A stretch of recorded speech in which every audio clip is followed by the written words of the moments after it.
সামনে রথ আর রথের আগেই পুরনো ঐতিহ্যশালী রথযাত্রাগুলিকে এবার আর্থিক সাহায্য দেওয়ার ভাবনা রয়েছে রাজ্য সরকারের। রাজ্য মন্ত্রিসভার বৈঠকের পর জানিয়েছেন পুরমন্ত্রী। একই সঙ্গে এবার শ্রাবণী মেলার জন্য একগুচ্ছ পদক্ষেপ নিচ্ছে রাজ্য সরকার।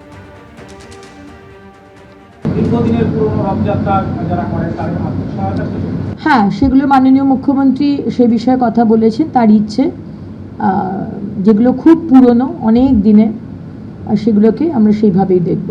শ্রাবণী মেলা নিয়ে ভীষণ বড়োভাবে এটাকে ভাবা হয়েছে। বিভিন্ন জায়গায় রেস্টরুম, রাস্তায় জলের ব্যবস্থা,